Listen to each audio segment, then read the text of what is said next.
Welcome back to R N kitchen. আজ বানাবো দুধ পুলি। তো প্রথমেই আমি নারকেলটা কুড়ে নিয়েছি। এরপর আমি পাটালি গুড়, একটু নরম ধরনের যে পাটালিগুলো হয় সেই পাটালির গুড়টা নিয়ে আমি নারকেলের সাথে ভালো করে হাতের সাহায্যে চটকে চটকে মাখিয়ে নিলাম পুরো নারকেলটা। গুড় দিয়ে নারকেলটা ভালো করে মাখানো হয়ে গেছে। এরপর আমি কড়াইটা হালকা গরম করে নিয়েছি, তার মধ্যে মাখানো নারকেলটা দিয়ে দিলাম, দিয়ে হালকা নাড়াচাড়া করে নারকেলের পুরটা আমি রেডি করে নিলাম। তো নারকেলের পুরটা আমার একদম রেডি হয়ে গেছে। এরপর অন্য একটি পাত্রের মধ্যে 1/2 কিলো চালের গুঁড়ি, সামান্য নুন আর উষ্ণ গরম জল দিয়ে আমি চালের গুঁড়িটা মেখে নেব। যেহেতু গরম জল দিয়ে মিক্স করছি তাই প্রথমে খুন্তির সাহায্যে মিক্স করে নিলাম। ভালো করে মিক্স করে নিতে হবে, আর অতিরিক্ত প্রথমেই জল দেবো না, প্রয়োজন অনুযায়ী জল দিয়ে দিয়ে পুরো ভালো করে চালের গুঁড়িটা মাখতে হবে। তো এরপর আমি হাতের সাহায্যে ভালো করে মেখে নেব, ঠিক যেমন ময়দা মাখি ওরকমভাবেই মাখছি। গুঁড়ির ডোটা খুব একটা শক্ত হবে না, খুব একটা নরমও হবে না, এরকমভাবেই মাখতে হবে, তাই জন্য জলটা বুঝে শুনে দিতে হবে। তো আমার চালের গুঁড়িটা মাখা হয়ে গেছে। এরপর আমি ছোট ছোট করে লেচি কেটে মাঝখান বরাবর ধরে প্রেস করে গোল করে বাটির আকার করে নিয়েছি। এরপর এর মধ্যে নারকেলের পুরটা দিয়ে চারদিকটা মুড়ে কোণ বরাবর একটুখানি পাক খাইয়ে নিলেই পিঠে একদম রেডি। আমি এরকম শেপেরই করি, এরকম আপনাদের আমি দেখিয়েছিলাম। তো আমি এইভাবেই বাকি পিঠেগুলো গড়ে নিলাম।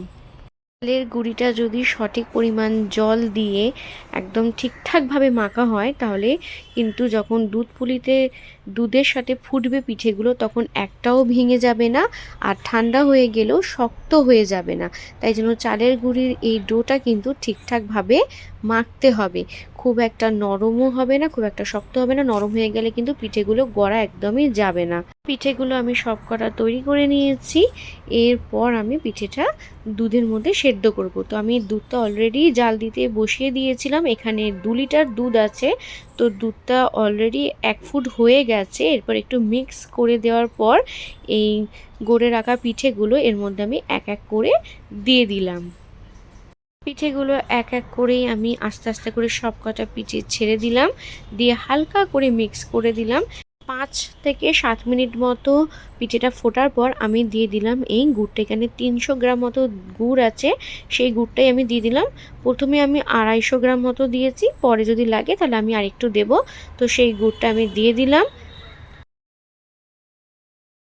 গুড়টা দিয়ে ভালো করে মিক্স করে দিলাম। আমি কিন্তু এর মধ্যে চিনির ব্যবহার করব না, পুরোটাই গুড়ে করব। আমার আরও বেশ কিছুটা গুড় লাগবে, তাই আমি গুড়টা এর মধ্যে দিয়ে দিলাম। আর একদিকে খেয়াল রাখতে হবে দুধটা যেন তলায় লেগে না যায়, আর নাড়বার সময় আরেকটা খেয়াল রাখতে হবে পিঠেগুলো যেন ভেঙে না যায়, যেহেতু নরম পিঠে তাই সেদিকে খেয়ালটা রাখতে হবে। দুধ ফুটতে ফুটতে গাঢ় হয়ে গেছে, আর কালারটা একদমই চেঞ্জ হয়ে একটা দারুণ কালার এসেছে। এই কালারটা কিন্তু গুড়ের জন্যই এসেছে, আর গুড়টা কিন্তু অতি অবশ্যই ভালো কোয়ালিটির হতে হবে, নাহলে কিন্তু দুধটা কেটে যাবার অনেক সময় চান্স থাকে। তো গুড়টা এই জন্য ভালো গুড় ব্যবহার করতে হবে। তো দুধ পুলি আমার একদম রেডি। যেহেতু আমাদের একটু দুধ পুলির গ্রেভিটা ভালো লাগে তাই আমি একটু বেশি রেখেছি, কিন্তু একদম যেন পাতলা না হয় সেটাও লক্ষ্য রাখতে হবে।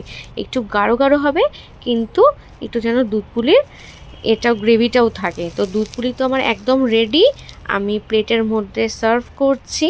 আপনাদের আমি একটা কেটেও দেখিয়ে দেবো যে কতটা সফট আর কতটা সুন্দর হয়েছে এই দুধ পুলি। তো রেসিপিটা ভালো লাগলে প্লিজ একটা like, comment, share and subscribe করে দিও।